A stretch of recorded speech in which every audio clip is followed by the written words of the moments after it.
করে দিয়েছি। পজ দে। Hello friends, আজ দেখাবো বেগুনের ভর্তা। ভর্তা দু রকমের হয়।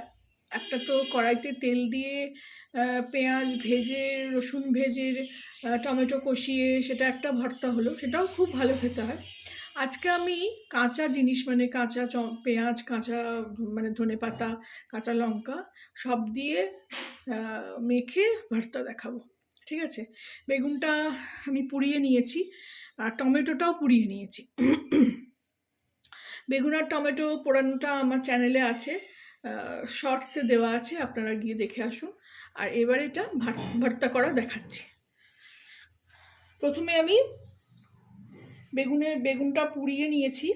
বেগুনটা যখন পুড়িয়েছি বেশ বড় বেগুন ছিল, দেখুন বেশ বড় বেগুনটা আমি আগে কেটে নিয়েছি মধ্যিখান থেকে, ডাঁটা থাকা অবস্থায় কেটেছি। কেটে দেখে নিয়েছি আগে পোকা আছে কিনা। পোকা নেই, একদম পরিষ্কার, খুব ভালো বেগুনটা। তারপরে বেগুনের ওপরে আমি একটু তেল মাখিয়ে নিয়েছিলাম যাতে খোসাটা খুব সহজে ছেড়ে আসে। দেখুন এখনো একটা দুটো খোসা লেগে আছে, সেরে আসছে কত সহজ। খোসাটা যাতে তাড়াতাড়ি ছেড়ে আসে জন্য তেল লাগিয়ে নিলে ভালো। তারপরে ঠান্ডা করে খোসাটা ছাড়িয়ে নিয়েছিলাম প্লেন করে। আর টমেটোর ক্ষেত্রেও তাই, খোসাটা ছাড়িয়ে নিয়েছি, ওপর থেকে একটা খোসা বেরোয় সেটা ছাড়িয়ে নিয়েছি। এবার আমি মেখে নেব, টমেটোটাকেও মেখে নেব। টমেটোটা দিলে না এত সুন্দর খেতে হয়, মানে একটা টক টক ব্যাপার থাকে, টক নোনতা। তো আপনারা আগে আমি বেশিরভাগ বেগুন ভর্তা করতাম এরকম শুধু বেগুন পুড়িয়ে, কোনোদিন টমেটো কিংবা আলু সেদ্ধ দিইনি। তারপরে লিট্টি চোখা বানালাম, তখন দেখলাম যে বেগুনে এরকম একটা টমেটো আর আধখানা সেদ্ধ আলু। আমি আজকে আলুটা আর দিইনি, আমি শুধু টমেটো দিয়েই, মানে বেগুনটাই আসল খাবো বলে, বেগুনের ভর্তাটা খাবো বলে, তো বেগুন আর টমেটো দিয়েই এটা করছি। আপনারাও করে দেখবেন, খাবেন, খুব ভালো লাগবে।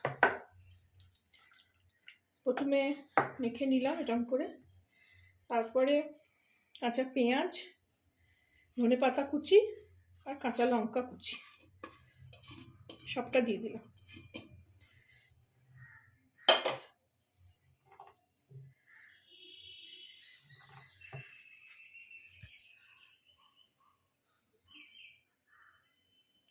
এরপরে আমি এতে স্বাদ মতো নুন দেবো,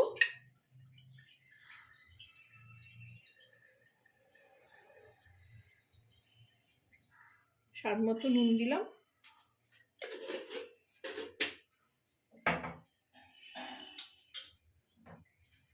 আর প্রয়োজন মতন তেল দেবো, যতটা বেগুন থাকবে তার উপরে নির্ভর করে। মোটামুটি আমি এখানে ছোট পলার 2 পলা তেল দিলাম, দিয়ে আবার এটাকে ভালো করে মেখে নেব। এই ভর্তাটা করে মানে গরম গরম রুটির সঙ্গে খেতে দারুণ লাগে, মানে তখন মনে হয় না যে কড়াতে কষিয়ে রান্নাটা করি, এটা এতই অপূর্ব লাগে। আগে আমার মেয়ে এইরকম বেগুন ভর্তা খেত না, তারপরে টমেটো আলু দিয়ে যখন মেখে খাওয়ালাম তখন বলছে, মাম্মা আমি এইরকমই খেয়ে নিতে পারবো, তোমাকে আর কড়ায় কষিয়ে করতে হবে না।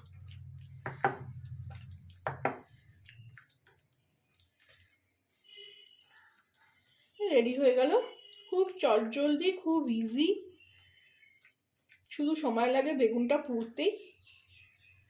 বেগুন পোড়া হলেই, টমেটো পোড়া হলেই এটা মাখতে কোনো সময় লাগে না।